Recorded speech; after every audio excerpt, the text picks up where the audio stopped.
Bueno, hoy hablamos de Primo Levi. Uno, por lo menos yo creo que nadie puede transmitir el pensamiento de Primo Levi como se puede transmitir el pensamiento de un intelectual, de un filósofo, de un escritor. Acá es otra cosa.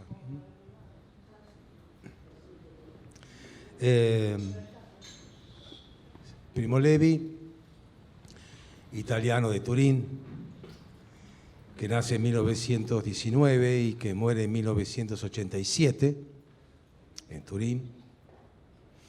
En 1943, en el mes de diciembre, formando parte de un pequeño grupo antifascista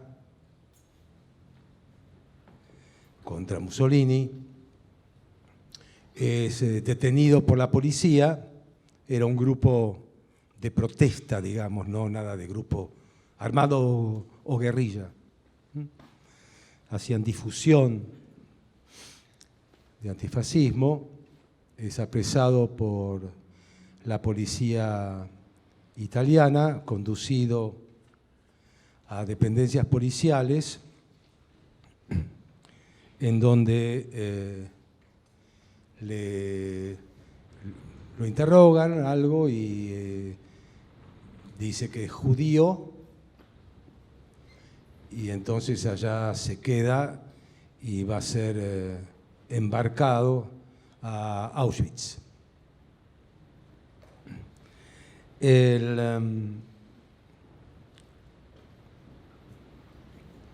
Tenía en ese momento 24 años. Primo Levi tenía estudios de licenciatura en química, de una familia no religiosa, de una familia de raigambre italiana,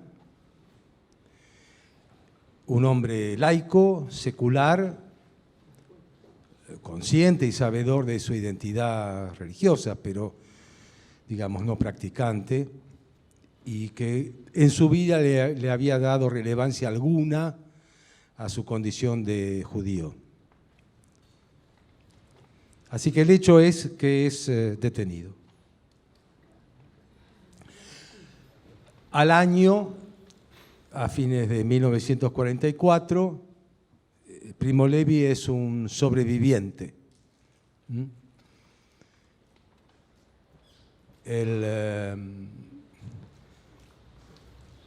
Está entre las cifras, ya ni sé cuáles son, pero los mataron a todos y él se salvó. Eran casi nadie los sobrevivientes, él sí. Cuando hay un libro que se llama La Tregua, en donde es la salida de Auschwitz, cuando los alemanes se van y abandonan el campo de exterminio, y llegan los soviéticos, los rusos. En este libro La Tregua, él cuenta esta, que no podemos llamar liberación, ¿no? ¿Y por qué decía yo esto? Ni sé ya. Pero el hecho es que Levi vuelve a Turín y escribe un libro que se llama Si esto es un hombre, que no se lo quiere editar. Acá empieza la historia de Primo Levi. Les voy a decir un poquito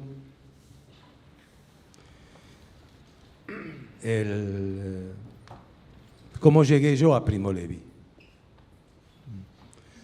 Decir un poco. En el año 1900, o sea, no llegué a él por ninguna experiencia personal. Soy judío, nací en Rumania, conozco un poco el tema de lo que pasó con parte de mi familia, eso está. Pero mis padres, muy jóvenes, cuando decidieron que se salvaron, venir a la Argentina, nunca hablaron del pasado. Esto es bastante usual muchas veces. Estaban contentos de haberse ido y llegar a una tierra de libertad. Y nunca se consideraron sobrevivientes de nada, siempre dijeron somos inmigrantes. Nunca hicieron ningún drama de nada.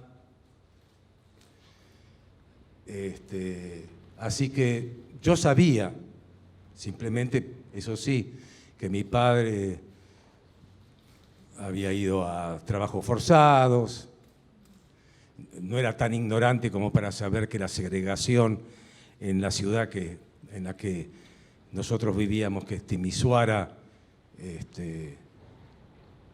los judíos no podían ni esto, ni esto, ni esto, ni lo otro. Eso lo sabía.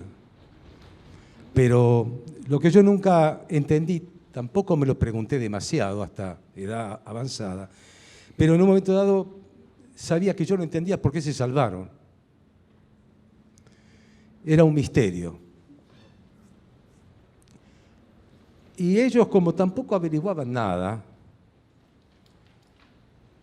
o no querían saber,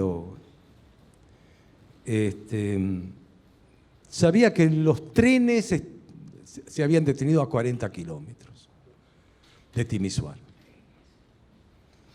Bueno, eso era todo lo que yo sabía, nada más. Quiere decir que yo no llego a Primo Levi por historias que me cuentan, sino por cualquier otro lado. A raíz de Primo Levi yo sí después empecé a averiguar cosas.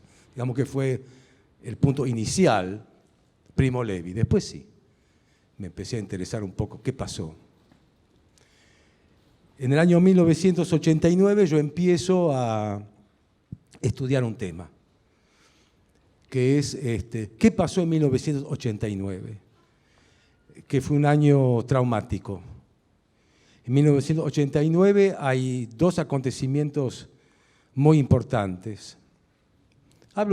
Siempre estoy hablando de una experiencia de lectura, no estoy hablando de una teoría objetiva, ¿no? De mi experiencia de lectura de cómo llegó a Levi.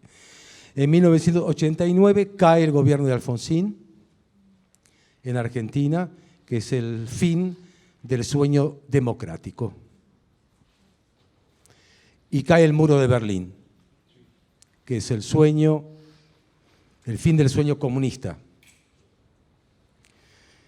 Cae el muro y aquí en 1989, un poco previo, está el acontecimiento de la tablada, que para mí fue también muy importante. Entonces, estos dos acontecimientos ocurren casi simultáneamente. Un acontecimiento muy importante en lo que me toca inmediatamente y a nivel global. Comunismo y democracia. Se inicia la década del 90. Entonces yo me puse a estudiar de a poco, en un momento dado, a los finales de la década del 90, años 97, 98, después de terminar una serie de libros, ¿qué era esa década del 90? Con el fin de esos dos sueños. Y había dos temas que me interesaron. Uno, que las disciplinas líderes de la comprensión de las relaciones entre la gente eran, por un lado, la economía era la disciplina eje, la economía era la disciplina en la que se debatían los problemas del poder. ¿Es la economía estúpido?, dijo Clinton. Era la economía. Se debatía en términos económicos. Los protagonistas de la discusión política eran economistas. Cavallo era la estrella principal, alrededor de él había muchas otras, con un plan de convertibilidad, etc. Por un lado era la economía, y por el otro lado hubo un surgimiento de la ética. Se puso de moda la ética. En las empresas había consultorías de ética. Lo que antes tenía una fuerte una fuerte impronta de la psicología de las relaciones laborales, etcétera, etcétera, pasó al universo de la ética. Se pusieron de moda los filósofos también, que se ocupaban de la ética y tenían roles corporativos. La década del 90 se desarrolla explícitamente una transformación del paradigma del modo de producción capitalista, en donde ya se estaba dando antes, pero adquiere su relato y su discurso del paradigma Ford, Taylor, del capitalismo industrial, y la fábrica deja de ser, ya en una antigüedad como la manufactura, la fábrica deja de ser el espacio en donde se produce y se crea la empresa. Y la empresa nada tiene que ver con la fábrica, no tiene muros. No es el espacio que estudió Foucault, ¿no? Un espacio donde se vigila, se ve, se prevé, etc. La visibilidad deja de ser importante.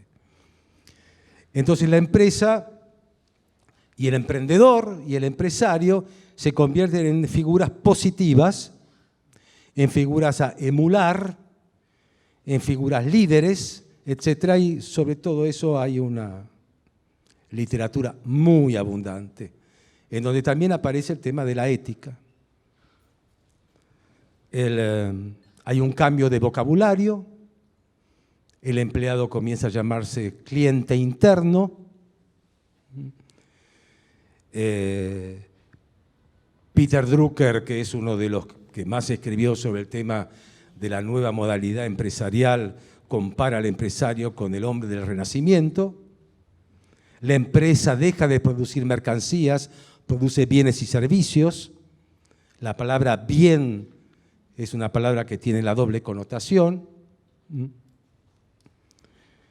Entonces, empiezo a estudiar este tema de la ética, ¿no?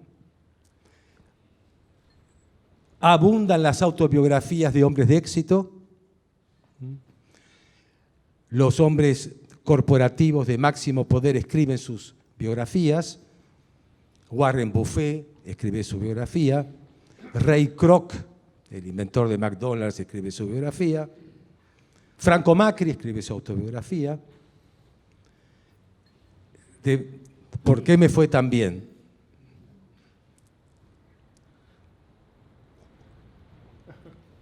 Me dedico a estudiar eso y la economía en la Argentina desde el año 55 en adelante. El Ministerio de Economía en el año 55-56 tenía 14 empleados. En la época que yo estaba escribiendo, a fines de la década del 90, la Fundación Mediterránea, que ocupaba el Ministerio de Economía, debía tener miles de empleados. Me puse a analizar un poco todos los ministros de Economía y todos los planes que hubo. Tengo un listado muy grande en donde distinto tipo de elaboraciones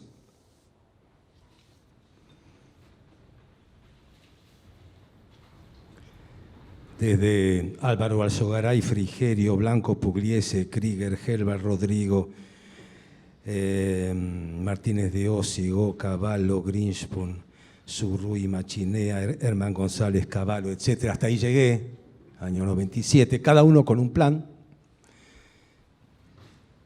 Y después, la última parte que me interesó de esta década, de ética, economía y demás, es algo que yo denominé psicología. Es decir, que se veía además en la década del 90, aparte de la economía como disciplina clave, la ética como auxiliar de la economía, un fenómeno que también abundaba en esa década, que era la literatura de autoestima y los grupos de autoayuda. No digo que empiece ahí, digo que ahí entró en forma casi masiva, ¿no? En general, los intelectuales, la casta o corporación de intelectuales es de las que más prejuicios tienen, entonces la economía nunca fue parte, ni lo es, para el que quiere pensar la política, la economía no existe, porque lo que pasó en la década del 90 hoy es igual, por ahí pasa la cosa, pero no, se ufanan incluso de no saber nada de eso, como si fuera algo técnico. Y también despreciaron siempre toda la literatura de autoestima y los grupos de autoayuda. No es un tema intelectual, es decir, no es un tema donde el ejercicio crítico valga la pena. Yo empecé a estudiar varios de estos escritores de autoestima, una especie de, yo llamaba, creo, biblioterapia, es decir, el libro no es un libro que uno estudia, el libro de autoestima te hace bien, ¿no? Empecé a estudiar eso y, por supuesto, había de todo, desde alcohólicos anónimos a mujeres que aman demasiado, a grupos de todo tipo. Entonces yo fui estudiando esto y viendo que había una serie de conceptos que me interesaba rescatar. Fundamentalmente el concepto de calidad de vida. Ahí aparece este tema de calidad de vida, que me parecía que era un concepto en el que convergían una serie de preocupaciones. La calidad de vida no termina nunca. Y que esto, aparte de la calidad de vida, veía como había una tendencia hacia una sociedad terapéutica de tipo hipocondríaco. Todo el mundo tiene algo de más o algo de menos, eso es así. Si acá nos hacemos un análisis, estamos todos descompensados, todos. Entonces, esto, por supuesto, exige una preocupación permanente, la calidad de vida, etcétera, todo este tipo de cosas. Pero yo veía que más allá de cierto pintoresquismo que había en la literatura de autoestima, eso de mirarse al espejo, decirse te quiero, ese tipo de cosas, aparte de eso, lo que me interesaba era que todo eso tenía que ver con algo que se relacionaba con el dolor. El tema del dolor. En todas estas manifestaciones había algo que tenía que ver con el dolor, el sufrimiento, con el dolor. El dolor por un lado y la humillación por el otro lado. Es decir, la constitución de toda esta serie de grupos y directores y demás tenía que ver con estas cosas. En nuestra sociedad, ¿qué hace uno con el dolor y qué hace uno con las situaciones de humillación?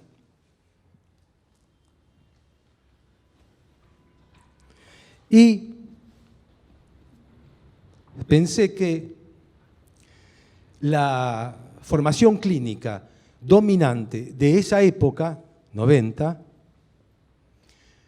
nada tenía que ver con aquella de los 70, 80 de la contracultura, que era la esquicia, ¿no?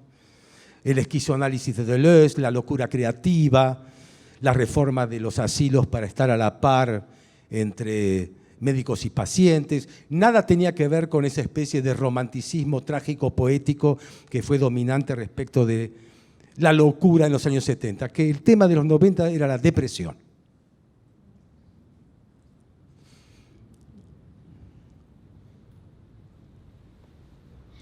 Entonces empecé a ver un poco este tema de la depresión. Había un escritor, William Styron. Yo no escribo más en el pizarrón, salvo a pedido, es a pedido ahora. William Styron, que escribió El mundo de Sofía, se hizo la película con Meryl Streep, pero es una novela, y escribió On Darkness, creo que es En la oscuridad. Es la historia de su depresión, ¿no? Me llamó mucho la atención, primero, Styron, que es un hombre muy, muy lúcido, muy inteligente, gran escritor y todo, cómo cuenta su depresión. Lo que más me acuerdo de eso es el momento en que se dejó de lavar. Y cuando sigo con el dolor, y me encuentro con nuestro amigo, con Paul Venn, los estoicos, ¿no? Entonces digo, los estoicos pensaron también en el dolor.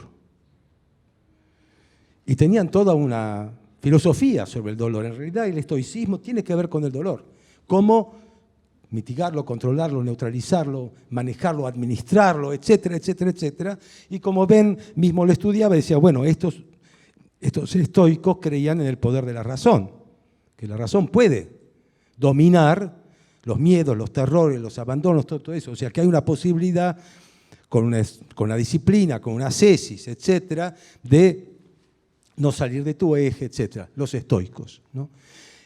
Y veía que así como Ben dice que los estoicos en antigua Roma y además las filosofías que pretendían cambiar la vida constituían una especie de boutique de la felicidad, que nosotros teníamos también nuestras boutiques de la felicidad, ¿no?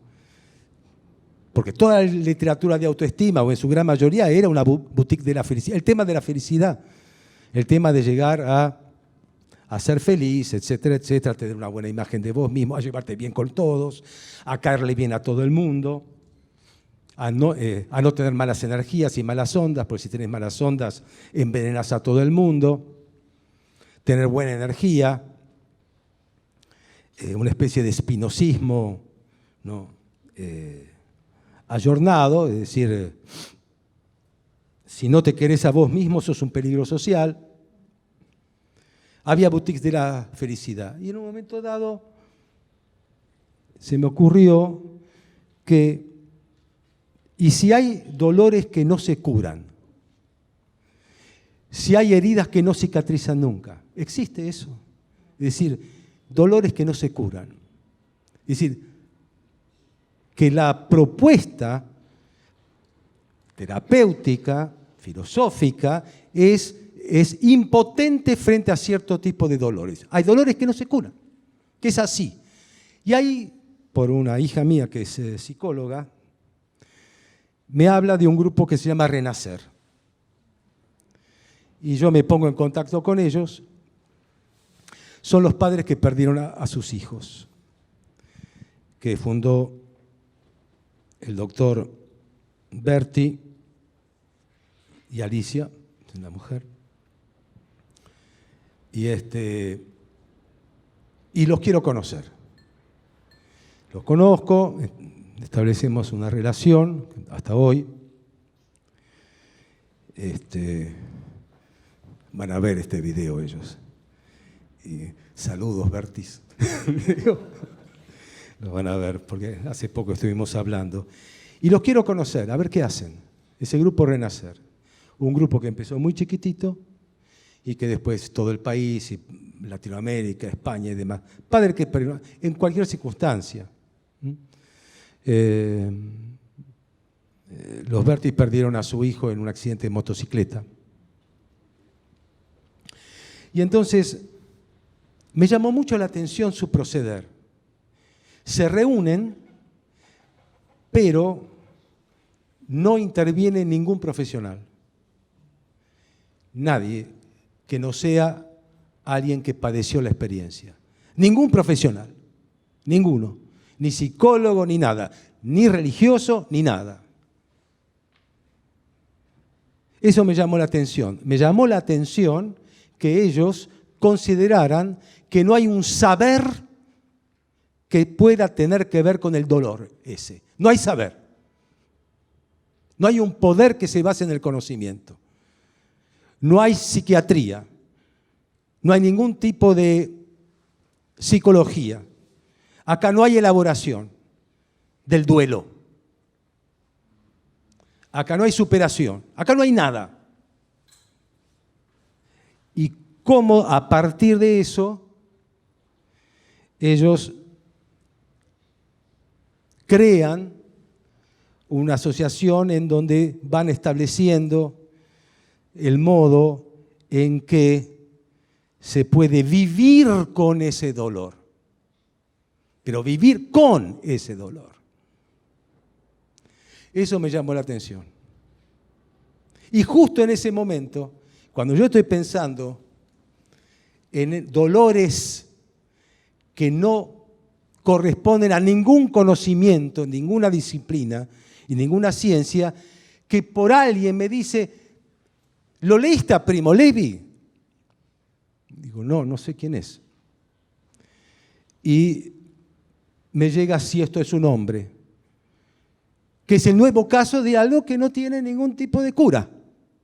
Es una experiencia que no tiene cura, que no tiene posibilidad de ser elaborada como para poder integrarse a nada, no se integra a nada, que es el del sobreviviente de un campo de exterminio. Porque no es solamente un campo de concentración, es un campo de exterminio.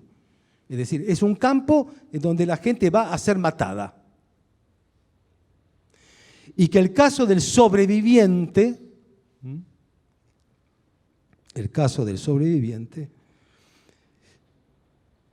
su supervivencia no es una condición y una situación que le permita superar lo que vivió. Entonces empecé a leer a Primo Levi. Bueno, lo primero que me sorprendió fue el libro. Es decir, es un libro, no lo traje, idiota, no lo traje. Nadie lo tiene. Pero acá digo. Pero yo tengo otra edición, pero no importa. Es un libro pequeño. Gracias. Claro, esta es una edición de Biblos. Bueno, este es el libro. Acordate de llevártelo después. Lo primero es la escritura de Levi. ¿Cómo era el título, perdón? Si esto es un hombre.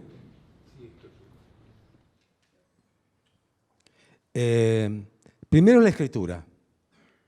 Levi insiste que él es totalmente ajeno a la literatura, que simplemente da testimonio. Falso. Es un enorme escritor. No lo acepta. Pero con el tiempo lo va a ir aceptando. Es químico. Dice que el Lager, en alemán el campo, lo hizo intelectual y lo hizo escritor. No lo era. Es químico, tiene mentalidad de químico. Y su escritura, su prosa, es tan precisa, tan exacta, tan detallista, pero no obsesiva, que llama la atención. La otra cosa que llama la atención es que él no es una víctima. Rechaza la victimización de aquellos que estuvieron en el campo de concentración y sobrevivieron. Repudia toda calificación de víctima al que estuvo en un campo de exterminio. Pero no, por supuesto, por modestia, sino porque dice que casi eso es un crimen, ese tipo de calificación. Claro, dice, las víctimas son las que murieron. Está bien. Las víctimas son las que murieron, que tenían la denominación dentro del campo de musulmanes. Llamaban musulmanes a aquellos que ya no tenían ninguna posibilidad de sobrevivir y que en la selección, izquierda y derecha, iban a ir a la derecha, digamos, al horno crematorio, a las cámaras de gas. Esos eran los musulmanes. Y ellos, los que no volvieron, son víctimas. Nosotros testificamos lo que pasó. Y para sobrevivir tuvimos que ingresar en lo que Levi va a denominar, y va a ser después mencionado por todos los que hablan sobre estos temas, tuvimos que ingresar en la zona gris de la existencia. O sea, ni blanco ni negro estoy diciendo. Lo que él llama la zona gris. Lo que me impresiona en Levi es que en este libro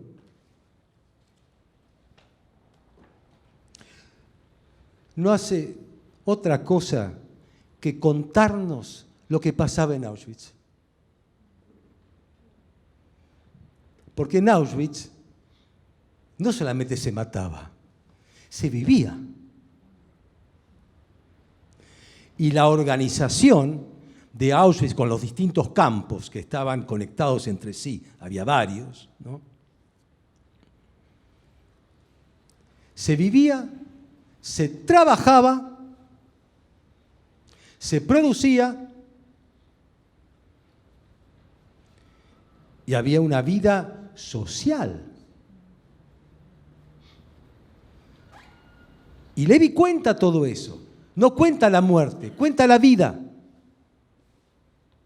Eso es muy impresionante, por lo menos cuenta la vida. Y además con nombres de algunos con los que se encuentra. Hay personajes. Ese es uno.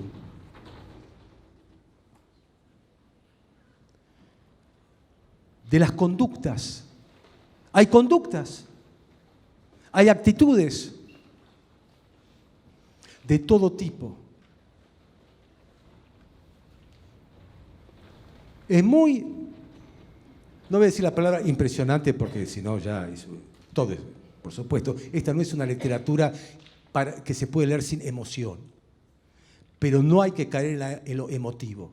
Sería una traición a ellos que hicieron el enorme esfuerzo de desemocionarse para poder pensar. Lo que se propone Levi es pensar esta experiencia, hacer el enorme esfuerzo de pensar la experiencia.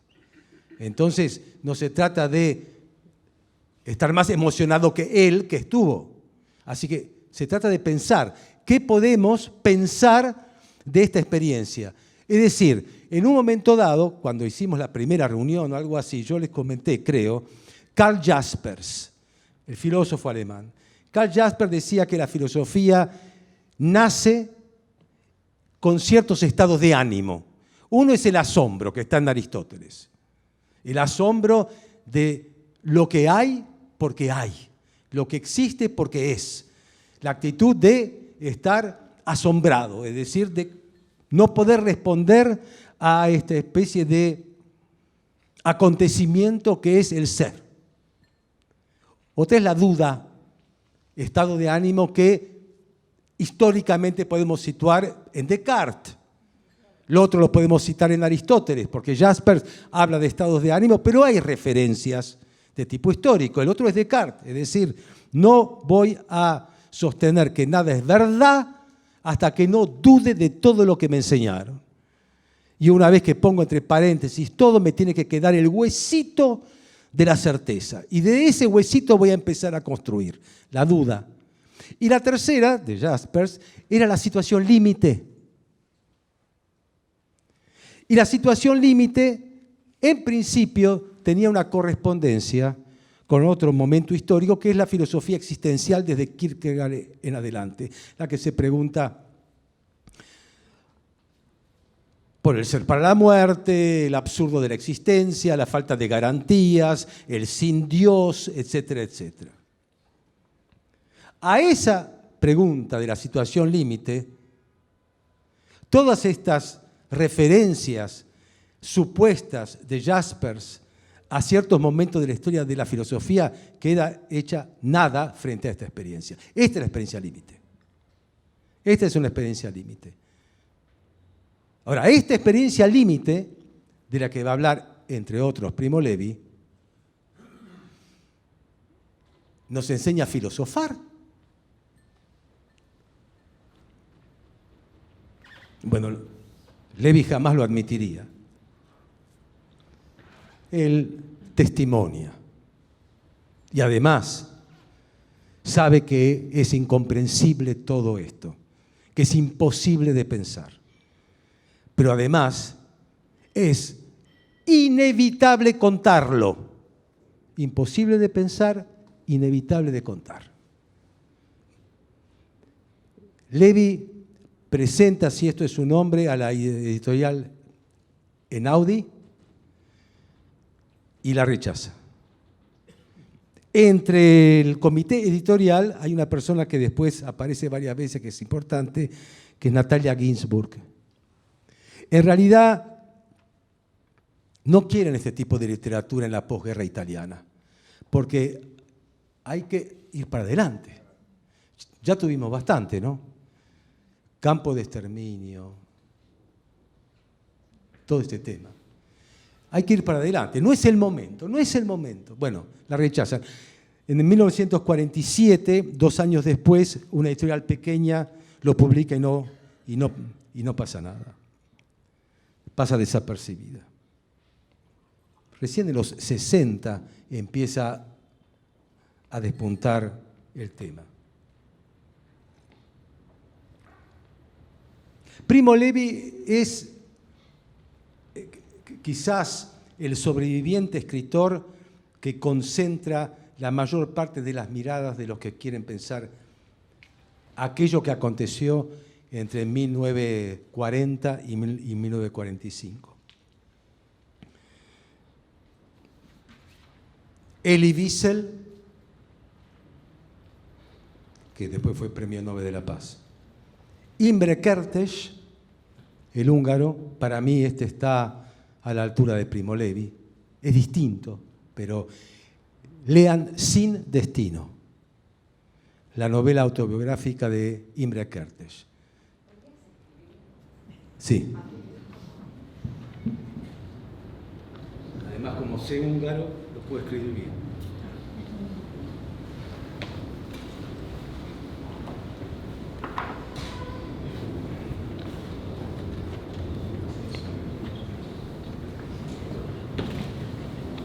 Che, ¿qué me dieron? Una cosa con aceite, ¿es eso? Una cosa con aceite.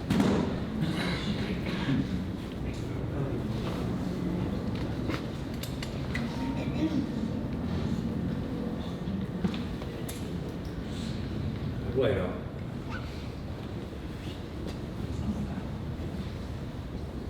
IMRE.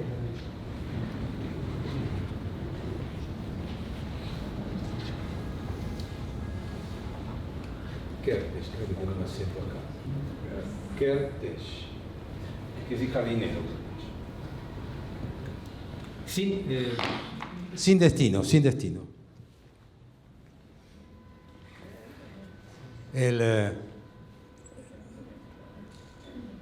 Elie Wiesel, que es de un pueblo de Rumania, cuando entran también en los 42, 43, Elie Wiesel tiene creo que 12 años. Y él cuenta en su relato que se llama La Noche, la situación que va a ser que cuando se lo llevan. Imre Kertész, en Sin Destino, tiene 14 años. Y cuenta cómo se lo llevan, a él solo. Y Primo Levi, que tiene 24, estos instantes iniciales del cómo se lo llevan son quizás los más, en donde aparece en forma más vívida una situación de incomprensibilidad. No tienen idea de lo que pasa. No tienen idea de qué se trata ni de lo que pasa.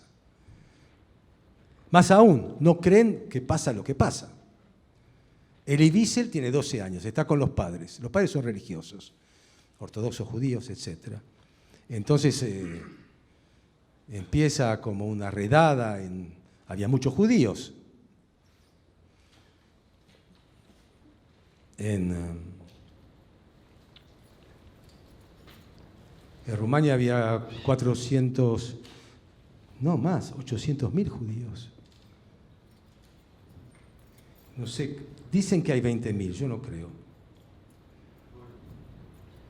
En el pueblo de mi padre, Sighisoara, famoso porque por ahí pasó Drácula, no hay ninguno. Hay una sinagoga, pero no hay nadie. En Timisoara, donde nací yo, para mí que no llegan a 100. En la época de ellos había, creo, 20, 30.000. Entonces, no saben qué pasa, porque entran al pueblo, Elie Wiesel, hay rumores, parece que los alemanes van a llevar a papá a trabajar en una curtiembre durante un mes. Empiezan este tipo de rumores. Después viene otro rumor. En un momento dado hay una inquietud, cuentan la inquietud, de repente aparecen, en un momento dado, aparecen alemanes y rumanos y cambia la atmósfera de una situación en la que se habla a una situación en que se patea. Entran a las casas, patean a la gente, etcétera. Una situación de violencia que no se entiende bien por qué. Vagones en donde no se sabe a dónde van. Esa sorpresa, la sorpresa de Imre Kertész, a los 14 años, que sale de su casa porque la mamá pide que compre algo en un almacén. Y mientras está yendo el almacén, toma un tranvía, sube al tranvía, sube la policía de... Esto era Budapest. Y agarra y lo lleva a una comisaría. Es judío el adolescente y él cuenta eso y cuenta desde el lugar del que no sabe, no desde el diario del lunes, en el diario del viernes. Este es el arte que ellos tienen. Y entonces dice, bueno, son las 7 de la tarde, supongo que a las 8 voy a estar en casa, pues me esperan para cenar. Y toda esta idea, no saben nada, van descubriendo de a poquito con las horas, van descubriendo de a poquito, pero no descubren nada más que, bueno, y ahora que voy a demorar más. ¿Cómo le aviso a mamá que no vuelvo? ¿Cómo le aviso? Después lo suben a un tren. ¿A dónde van? Etcétera. Y estos trenes, que son trenes de ganado, en donde muere mucha gente, en el viaje de 3, 4 días, en donde hay de todo.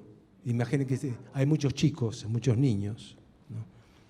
Los nazis mataron 1,5 millones de niños. Con esto ya está. Yo creo que no hay que decir más nada. A los bebés los mataban de entrada, o con ametralladora en una fosa, o los mandaban directo a la carne. 1,5 millones. Entonces, cuando abren, después de 3, 4 días, abren los vagones y bajan. El que lo cuenta fantásticamente es Imre Kertész. Dice, tiene 14. Dice, muy raro. Había música y había esta gente, dice, nunca había visto un preso. Y estaba lleno de esta gente con rayas y como bonetes con rayas, rapados, los bajaban, vos para acá, vos por allá, vos por acá, y ya mismo hacían una selección, ahí mismo. Los que iban para un lado y los que iban para la barraca, y los que ya no iban más para la barraca, los viejos directamente a las cámaras, muchas mujeres también, y después para separar porque necesitaban gente de fuerza productiva también. Y depende el oficio que tenía. Eso rápido, eso era así, así, así, así. Entonces dice, qué gente más rara, nunca había visto gente con orejas separadas, narices curvas, ojitos chiquititos, ¿no? Como muchos judíos son así. Entonces, esa sorpresa y la música y después, inmediatamente, edad. Y cuando él está por decir 14, recibe un codazo de uno que está al lado y le dice, decí 17. Decí 17, porque ya 14 no servís. Decí 17, y dice 17. Lo accidental, lo fortuito y lo azaroso entre la vida y la muerte, mínimo. Levi, bueno, le decía, Imre Kertész, Viktor Frankl, el fundador de la logoterapia. Todos estos estuvieron en campos de concentración. Auschwitz, Buchenwald, Birkenau, Treblinka, etc. Y todos perdieron. Imre Kertész no, porque estaba solo. Pero Viktor Frankl perdió a la esposa, perdió a los padres. Sí. El grupo Renacer se inspira mucho en Viktor Frankl, que escribió En busca del sentido. Bruno Bettelheim tiene un libro que se llama Sobrevivir. Es interesante. Jean Amery, en realidad es Hans Mayer, pero se pasó del alemán al francés y estuvo en Bélgica. Paul Steinberg. Ana Frank, esta es más conocida. Etty Hillesum. Las dos tienen que ver con Ámsterdam, Ana Frank y Etty. Es decir, las dos murieron, estas no sobrevivieron. Pero Etty escribió todo un diario que se publicó. Margarete Buber-Neumann estuvo en los dos campos, estuvo en Auschwitz y estuvo en el Gulag. Un currículum. Milena Jesenska, la amiga de Kafka, que murió en un campo porque se rebeló. Jorge Semprún, militante comunista, después ministro de Cultura de España, durante la época de Felipe González, escribió El largo viaje. Ana Barón, de Rumania, pero ella me mandó su manuscrito.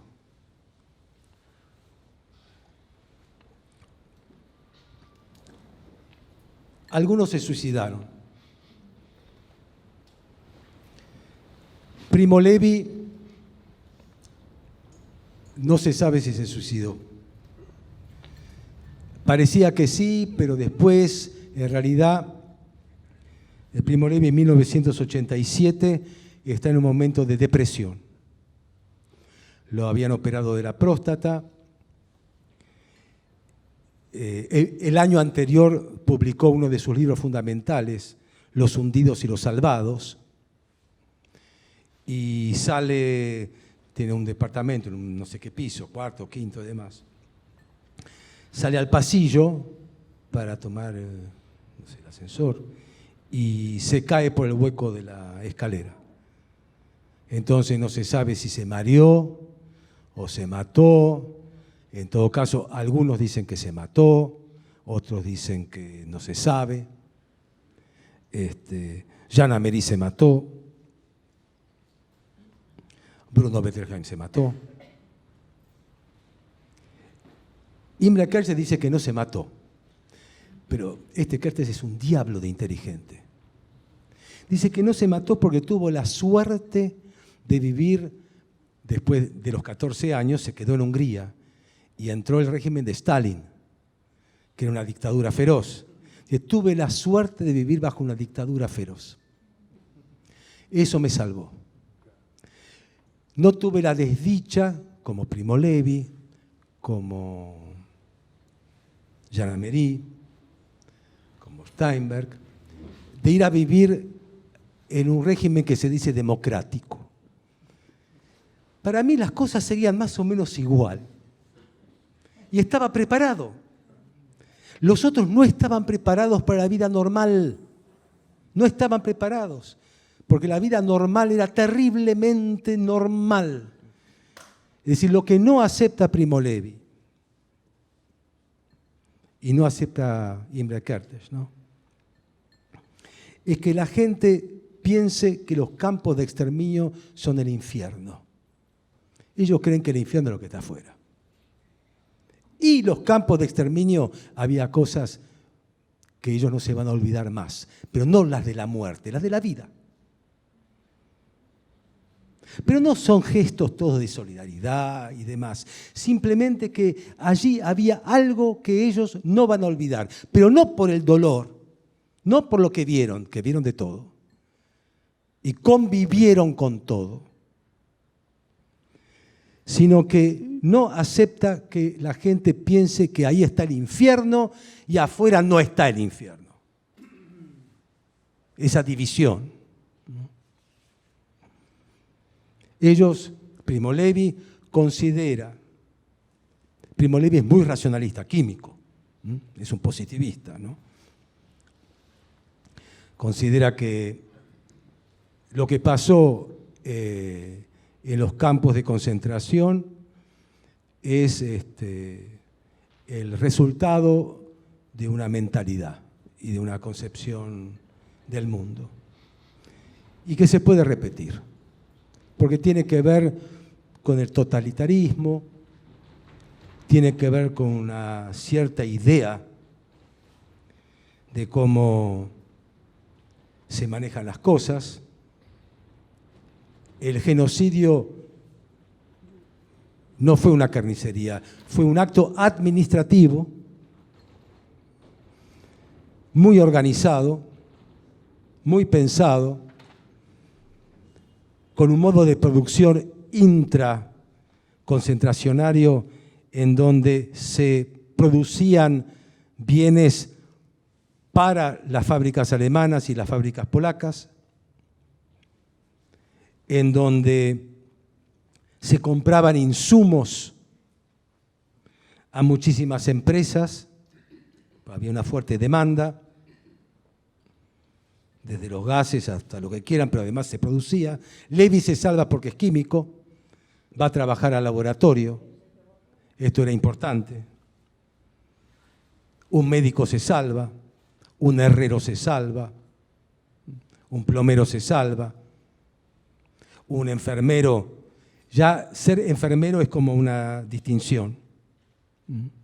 Se salva. Y un profesor de filosofía no.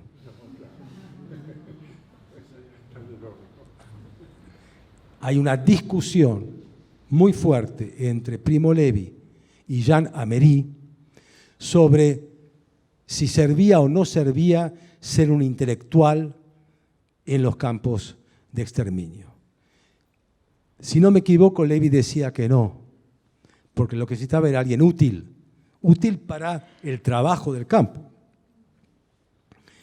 Y Amery decía que si uno no tiene alguna convicción, algún principio, alguna fe, alguna identidad, quiebra.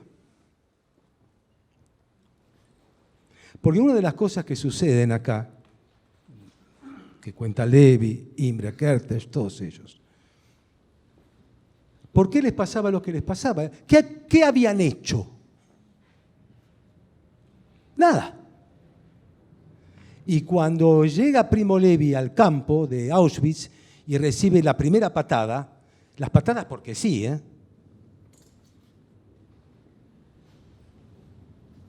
pregunta al que le dio la patada, es decir, la organización del campo, para saber quién da las patadas.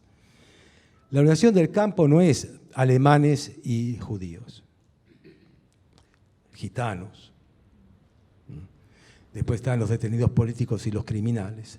Pero con el tiempo el 95% eran judíos. Pero digamos, había una escala. Había estrellas distintas, amarillas, azules y demás. Los judíos tienen amarilla. Una violencia gratuita a Levi. Y Levi pregunta, otra cosa que te salva en la vida, saber un poco de alemán. El que no sabía nada de alemán terminaba muy rápido. Levi sabe algunas palabras de alemán. Dice, Warum, ¿por qué? Y responde, y lo cita Levi, Hier ist kein Warum. Acá no hay porqués. Acá no hay porqués. Olvídate. Que no hay nada que saber. Esto es así.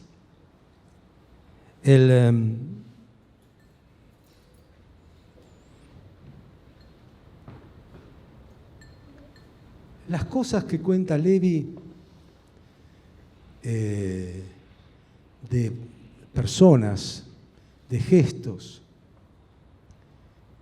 del modo en que uno es quebrado, pero no en el sentido argentino de que uno confiesa algo, como ser humano. Respecto de esto hay un filósofo, es la palabra que murió hace muy poco, que se llama Svetan Todorov. Todorov, T-O-D-O-R-O-V corta. Escribe un libro que hay que leer, Frente al límite. Toma todo este tema. Frente al límite. Todorov. Es un búlgaro que es francófono, fue a Francia. Es muy interesante porque estaba leyendo, la vez que viene vamos a hablar de Hannah Arendt, y como Julia Kristeva, que es otra búlgara francófona, dedicó uno de los estudios más interesantes a Hannah Arendt, y Todorov, otro búlgaro, los dos vivieron bajo la dictadura stalinista de Bulgaria, y los dos fueron en el 63, más o menos, tienen la misma edad, a París, y se convirtieron en figuras muy importantes de la intelectualidad francesa. Los dos parten de la lingüística y terminan en la reflexión moral. Todorov toma toda esta literatura y analiza el concepto de cuidado del otro. Es decir, si vos no hiciste nada, si no es por ideología, si no es por política, si no es por un delito, si es porque sos judío, y aparte no sos religioso ni te sentiste judío, no sos nada. Es decir, que hay que preguntar. Es decir, esto es así.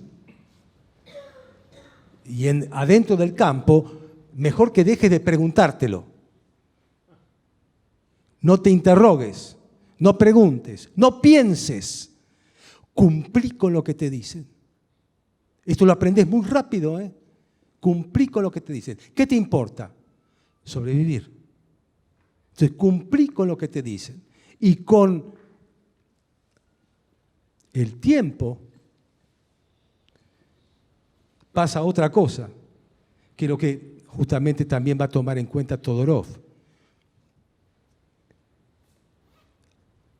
Ante lo que algunos dicen, como Levi, ¿no? En la zona gris. Perdón, estoy un poco desordenado, pero no importa, después seguirá peor.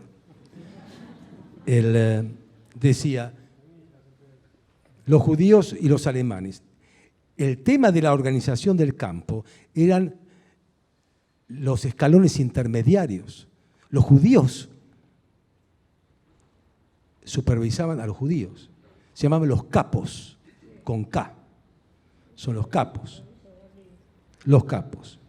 Entonces, los capos son los guardias y son muy crueles.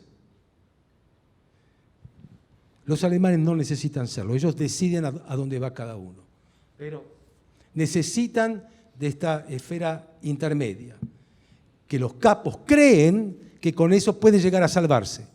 En general no se salvan tampoco. Es decir, es una fábrica de la muerte en donde aquellos que la supervisan creen que pueden mejorar su condición y terminan en lo mismo de quienes supervisan.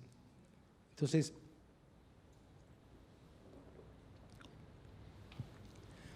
dice la zona gris, dice Levi, la zona gris.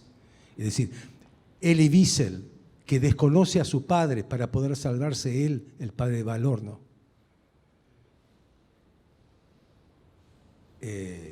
Una madre que entrega a su hijo. Este tipo de cosas, en donde dice Todorov, no piensen que esto muestra una claudicación, esto muestra todo lo contrario. Imagínense ustedes el régimen de terror que hay que instalar para quebrar a una persona. Es decir, la moralidad está tan metida en nosotros, al revés de lo que uno piensa, está tan metida en nosotros, la moralidad, el otro, está tan metido en nosotros que se necesita un Auschwitz para quebrarnos. Si no, no nos quiebran. El cuidado del otro para Todorov es no teniendo ninguna identidad, ni política, ni ideológica, ni religiosa, etc. ¿Por qué en los campos se dieron actos de tipo heroico? Al revés de lo que estaba contando. Por ejemplo, se lleva un camión para ir al vagón a una madre. La hija se salvó, pero se entera que se llevaron a la madre. Va corriendo y se sube al vagón. No quiere dejarla sola a la madre. ¿Por qué lo hace? ¿Por amor a la madre? Sí. Pero ¿sabe a dónde va? Este tipo de actitud que se llama cuidado del otro es lo que Todorov quiere analizar, ¿no? Es decir, esta pulsión de estar con el otro. En general dice, acá no hay solidaridad moral, acá no hay militancia ideológica de compañeros que se acompañan. No, esto no tiene nada que ver. Esto tiene que ver con actitudes, con gente puntual, cercana en general, la que uno está dispuesto, por amor, superar el instinto de conservación de la vida. El cuidado del otro, ¿no? Es lo que analiza Todorov. Levi dice, nosotros los sobrevivientes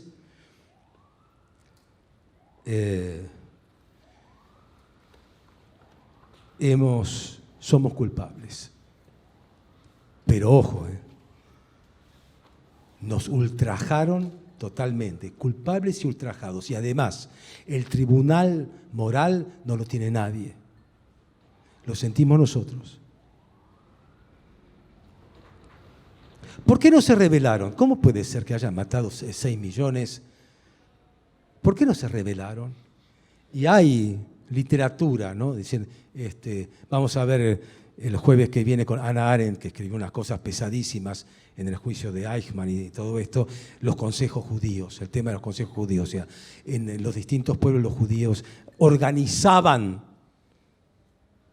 a veces porque creían que esto podía beneficiar, favorecer o salvar, otras veces no se sabe bien, etcétera. Juntar a la gente, juntar los bienes, todo eso, ¿no? Es decir, este tipo de... ¿Por qué no se...? Si no hubieran organizado, dicen algunos, en vez de 6 millones hubieran sido 2. Pero el Primo Levi se rebela contra esto y dice, esto no es cierto, esto no es cierto, ¿por qué no nos rebelamos?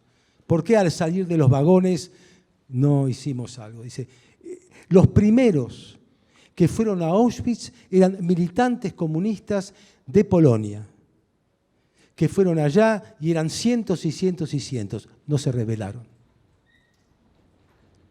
¿Por qué no nos suicidamos? Dice Levi. Dice, era absurdo. El que se mata está vivo. Nosotros nos estábamos muriendo, no había tiempo de decir matarse. Entonces estábamos muriendo. Imre Kertész cuenta como una de las cosas que le importan, lo que te pasa en el cuerpo, cómo se va modificando el cuerpo, o sea, el debilitamiento. Analizan mucho, sí, más bien que por la comida, por todo. Sí, el hambre, pero lo peor es la sed. Levi dice que el hambre te ataca los nervios, la sed te vuelve loco. Pedían agua todo el tiempo. Las raciones van bajando, etcétera, son mínimas. Y cuenta Kertész de una familia, está el padre con 2 hijos caminando de una barraca a otra, los 3 de la mano. A los días está el hermano mayor, el padre y el hermano menor atrás, más lento.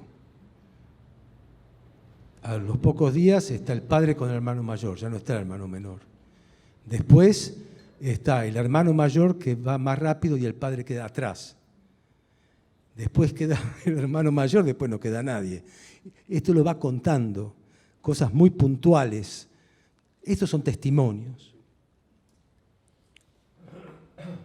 Pero dice Levi, nosotros no fuimos las víctimas porque las víctimas no lo pueden contar.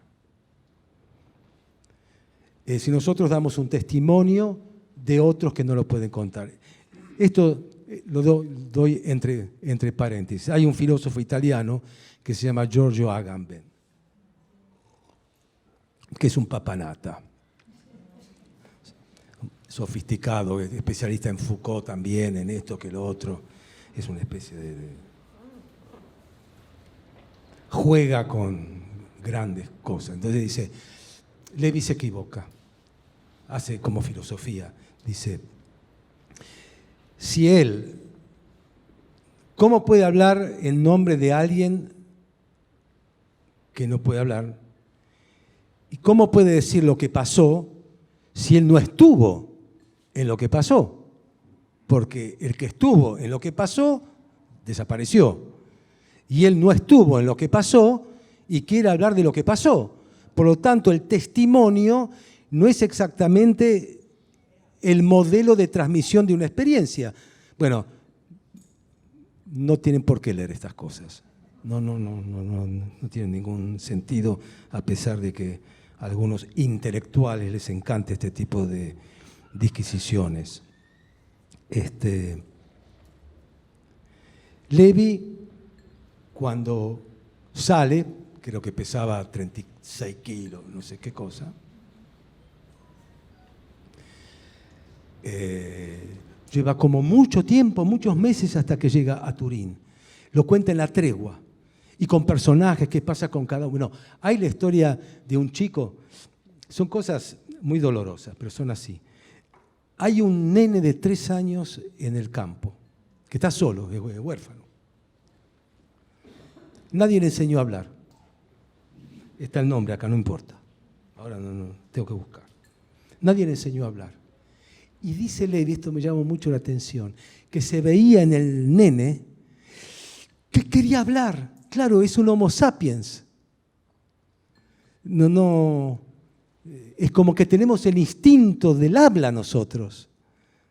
Es decir, los hombres lobo de la época del siglo XVIII que los encontraban perdidos en una selva y que estaban ahí medio perdidos. Pero él veía que el nene quería hablar y que no había nadie que le enseñara a hablar. No había ahí momentos en que uno pudiera, como dice Imre Kertész, cuando le preguntan, el campo era como, ¿cómo piensa que es el infierno? Le dicen a Kertész. Y el infierno me lo imagino como un lugar en donde uno no tiene siquiera tiempo para aburrirse. Y algunos en el campo tuvieron la suerte de que se aburrían a veces. Una pequeña, o sea, que no había tiempo. Escúchame, estaban todo el día trabajando, todo el día trabajando, durmiendo poco y mal, los apaleaban mucho porque hacían mal la cama. El hacer bien la cama es una cosa muy alemana.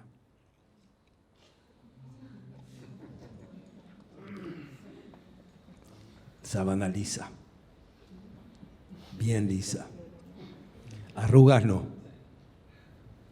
Yo no sé, esta obsesión por lo liso, por lo planchado, la tenía mi papá también, que era medio de escuela alemana también, ¿no? ¿Qué estás haciendo? Doblando las servilletas de tela y haciendo así. ¿Qué tenés? Las camisas una encima de la otra, así totalmente planchaditas y demás, haciendo, plegando. Por eso salí yo como salí.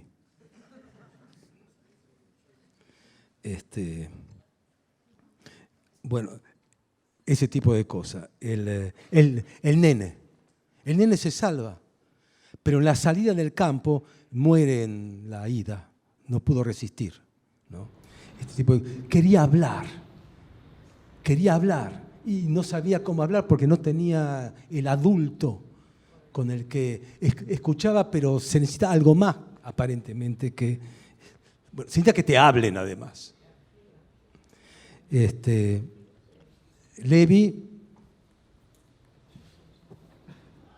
Levi muchos meses llega a Turín y tiene todos vuelven a sus casas. Esto es lo terrible. Vuelven a sus casas, donde está la familia. Kertész vuelve, la mamá se había separado de su padre. Vuelve, tiene 15, estuvo un año.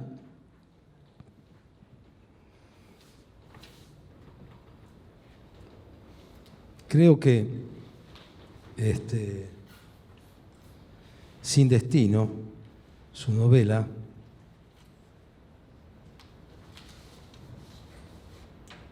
termina así. O por lo menos en la página 195. Kertész, mi madre, me estaría esperando y seguramente se pondría muy contenta de verme, la pobre. Él desapareció. Me acordé de que ella quería que yo fuera arquitecto, médico, algo así. Seguramente así sería, como ella deseara, puesto que no podía haber ninguna cosa insensata que no pudiéramos vivir de manera natural. Y en mi camino, ya lo sabía, me estaría esperando como una inevitable trampa la felicidad. Incluso allí, al lado de las chimeneas, había habido entre las torturas, en los intervalos de las torturas, algo que se parecía a la felicidad. Todos me preguntaban por las calamidades, por los horrores, cuando para mí esa había sido la experiencia que más recordaba, la de la felicidad. Claro, de eso, de la felicidad en los campos de concentración, debería hablarles la próxima vez que me pregunten. Si me preguntan. Y si todavía me acuerdo.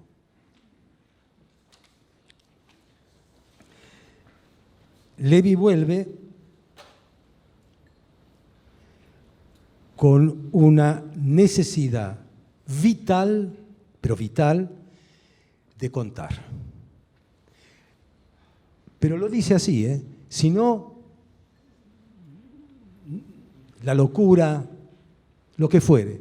Contar para vivir, contar para vivir. Por eso escribe, él era químico, vuelvo a repetirlo. Contar, contar, contar, contar. Ahora, no dejó de contar. En 1986, antes de su muerte, es el último libro. Hundidos y ya estaba escribiendo otro, pero no puede dejar de contar. Y Levi dice, se casa, vuelve a la fábrica de tinturas donde él era un técnico. Él trabaja durante el día de químico y después escribe. Se convierte en un escritor para contar. Kertész se convierte en un escritor para contar. Y dicen, lo único que voy a contar es lo que hay que contar, es Auschwitz. Y Levi dice, los hijos, tiene 2 hijos, no lo soportaban. Es decir, contar, pero no porque contaba siempre lo mismo. No, pasó. Es decir, no es algo que el que no tuvo esa experiencia está interesadísimo en que le cuente lo que vio, los personajes, las cosas, la experiencia, etc. No hay, no es un tema de la mesa familiar, ni es un tema, es decir, que hay una especie de huida al tipo que tuvo esa experiencia que necesita contar. Ahora, ¿qué necesita contar? ¿Por qué necesita contar? Si él lo está escribiendo, también lo está publicando, ¿por qué necesita contar? Porque quiere que la gente se dé cuenta. ¿Se dé cuenta de qué? De lo que él todavía no sabe entender.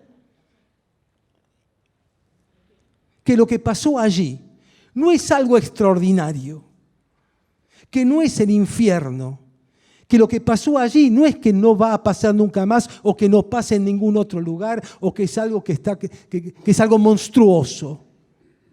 Nada de lo que vivió es monstruoso. Es más real que esto.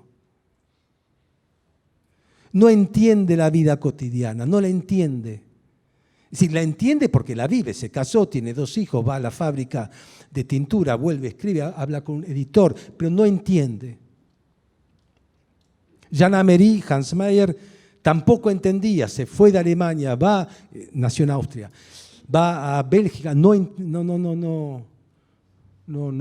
hay algo que no, lo que no se puede transmitir, tampoco se puede dejar de contar.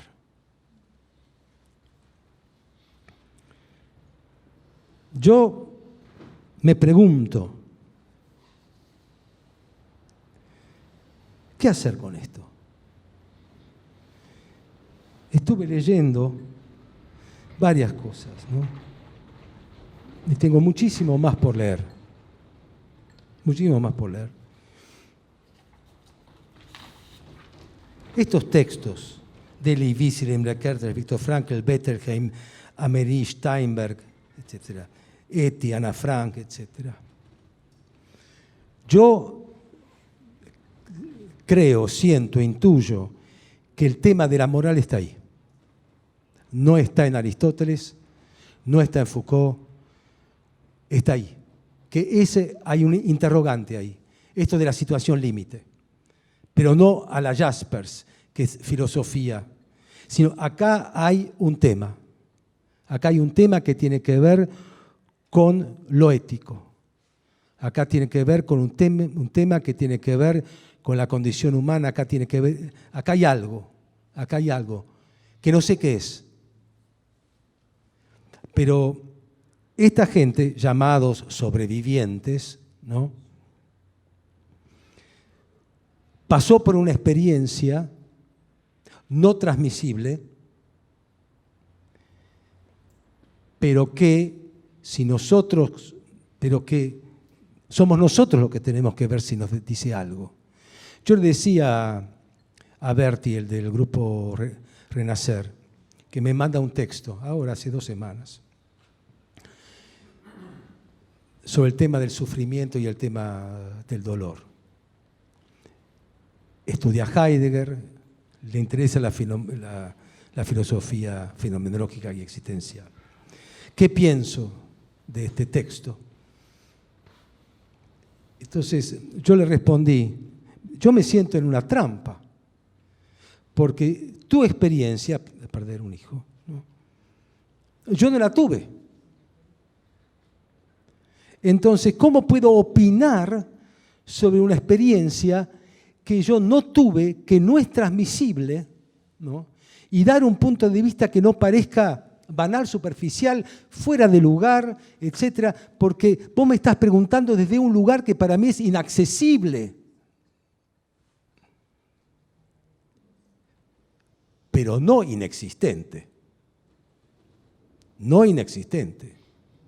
Sí, digo, no sé qué le respondí, me dijo que había algo que le parecía que podía, digo, vos te estás preguntando por qué es el sufrimiento. ¿Qué es el sufrimiento? Bueno, es una cosa, ¿viste?, que es el sufrimiento. Yo no puedo decir nada sobre eso.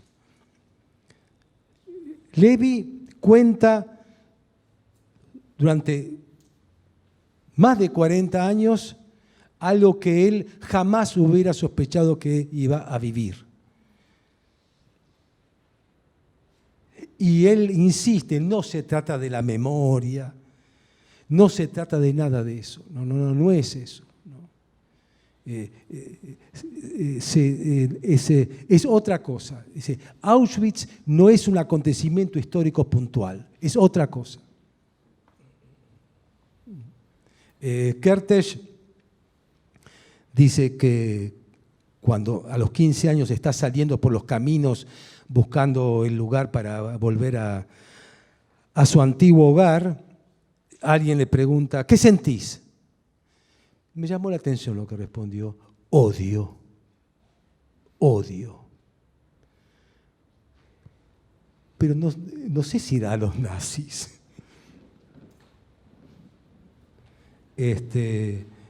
Yo pienso que esta gente está en... Kertész dice que él llama a lo que vivió una experiencia negativa, así la llama, experiencia negativa. Que ellos, en el límite, Todorov llama a su ensayo Frente al límite pasan cosas que no son extraordinarias, ¿no? Que nos hablan de algo, que no es el lugar de la víctima.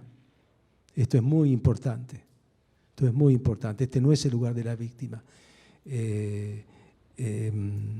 Levi dice que él tiene vergüenza de vivir. Dice que tiene vergüenza de vivir. No culpa, vergüenza. Levi dice que tiene vergüenza. Es decir, tenemos que respetar eso. Nada de, ¿y qué podías hacer? Y nada de esas cosas, ¿no? Robarle la cucharita al moribundo. La cuchara es muy importante. La escudilla, como ellos dicen, era muy importante. ¿No? Aprovecharse del que está moribundo, del más débil, para poder durar un día más. Dice, esto no. Él dice que tiene vergüenza, pero no es culpable. O sea, nadie puede ir allá y decir, esto es así, esto es así. Entonces, yo, cuando yo voy a Rumania, en el 2002, creo que fue 2001, le digo a mis padres, volvamos, una visita, nunca. Y para mí Rumania era como decir, no sé, Islandia. No tiene nada que ver, ni de lengua, ni de nada. Yo me hice argentino, chao. Pero mis padres, qué sé yo, edad avanzada, vamos, nos acompañó mi mujer que es católica, ¿no? De ascendencia alemana, así que la sábana la tengo que tener pipí cucú.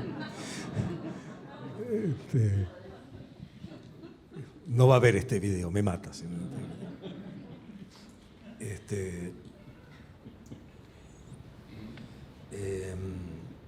Vamos.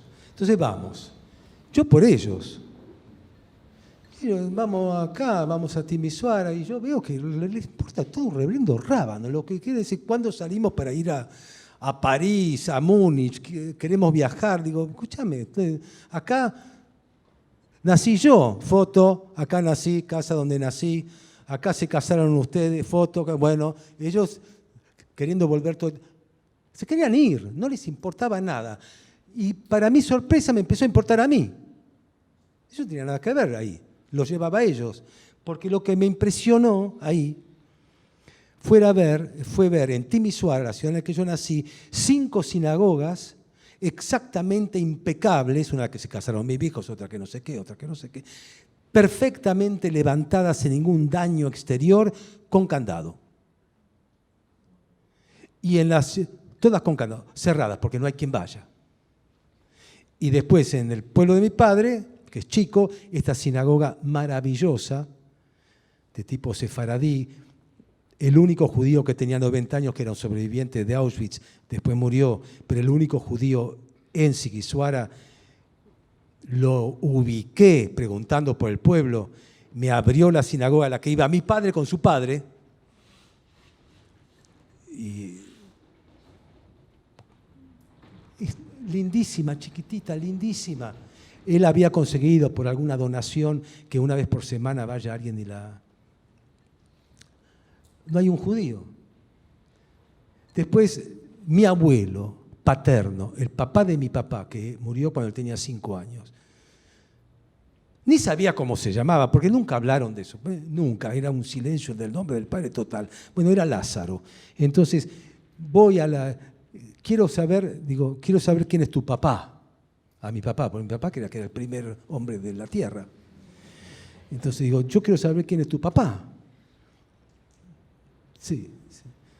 Está enterrado en Sigüenza. Voy al cementerio judío. Bueno, esta es otra cosa que le impresionó mucho a Todorov. Los cementerios abandonados porque no hay parientes. Están abandonados, no hay nadie quien visite las tumbas. Entonces yo veo este cementerio, veo un cementerio que es un potrero, con una cosa así, otra así, con esta especie de pequeñas pirámides y tumbas llenas de musgo y demás. Ni idea, la tumba de mi abuelo. Vuelvo a la ciudad, hablo con el anciano le digo, ¿dónde puedo saber? Vayamos a la sinagoga, abre un cajón, me saca una especie de cuaderno viejo, lo abre, letra gótica, de plumín. Entonces dice que los fieles del año de Ñaupa, este abuelo murió en el año 27, 1927, 26, por ahí. Empiezan a ver Lázaro, Abraham, tumba 7, fila 4. Entonces, tumba 7, fila 4. Voy con mi mujer, que es arquitecta, por lo tanto tiene 2 manos, yo no tengo ni una, bien. Entonces, a rayar tumbas. Entonces descubrimos la tumba esta de mi abuelo Lázaro, lo voy a buscar a mi viejo que está en el hotel, mirando tele, le digo, encontré la tumba de tu papá, pero estaba muy emocionado, no podía terminar la frase, me dice, ¿qué te pasa? Descubrí la tumba de tu papá. Dice, bueno, pero sentate, ¿cuál es el tema? Digo, ¿cómo el tema? Tu papá, tenés que venir conmigo. Bueno, voy, vamos. Entonces entramos al cementerio allá, digo, ahí está. Mirando, dice, mi papá, digo, sí, es tu papá. Y abrazó la tumba. Abrazó la tumba y después dijo, bueno, vamos a comer. No le importaba nada. Entonces, y ahí, con esta experiencia, empiezo a preguntarme cosas. ¿Por qué mis padres se salvaron? Y hace muy poco tiempo, más o menos, tengo una historia. Porque volví 2 veces, otra vez allá a Timisoara, pero ya por razones universitarias. Pero conocí a alguna gente, algunos historiadores más o menos, pero también me enteré que toda la familia de los Abraham fueron matados. O sea, toda la gente de Transilvania fueron matados. Sigüenza es Transilvania. Transilvania mataron a todos los judíos. Timisoara, donde yo nací, que es frontera con Serbia, se llama el Banato, la provincia. Allí hubo un arreglo entre Antonescu y Hitler, el gobierno fascista rumano, aliado de Hitler, que no revuelva el avispero de esa región porque necesitaban a los judíos que tenían el know-how de talleres y cosas como para poder proveer a los alemanes de todo lo que le proveía Rumania a los alemanes, energía, productos, etcétera. Que le dé un poco de tiempo antes de llevarlos para poder siguiendo con la producción. Por tanto, esa zona fue zona de segregación, pero no de matanza. Entonces, bueno, pero la Transilvania sí. Y después también estas cosas que pasan en las familias, estoy hablando mucho de cosas personales, pero mi bisabuela materna, la mataron los nazis. Bisabuela materna, yo ni sé cómo se llama mi bisabuela materna, es la mamá de mi abuelo.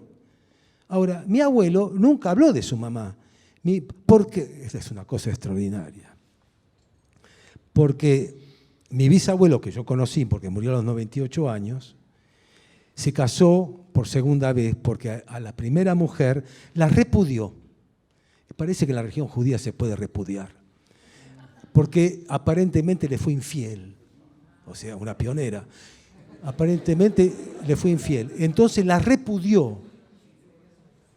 Por lo tanto, no se la nombra, como a Spinoza, ¿viste? No se la nombra.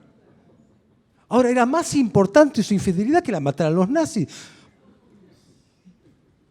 Para que nadie la nombre, ni sé cómo se llama, me estuve averiguando de una tumba, etc.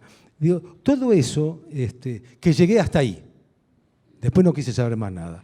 Porque ahora que estuve en Rumania, dije, averigüé de dónde vienen los Abraham, que es un pueblito de acá, lo googleé, fui a YouTube, miré, hablé con algún rumano, me dijo, todo está cerca, 200 kilómetros. Digo, ¿qué voy a hacer yo allá? Voy a ir a un lugar donde hay una ruta, campo, una estación de servicio, la intendencia, un bar, 20 rumanos, uno jugando al metegol y yo entrando ahí buscando a los desaparecidos de hace 70, 80 años. ¿Con quién voy a...? Que es absurdo. Entonces ya está. No se sabe más. Bien. Bueno, ustedes no saben el tiempo que me llevó preparar esto. Que realmente, como siempre pasa, nada de lo que preparé lo dije. Pero espero que más o menos les sirva para algo. Bueno, nos vemos el...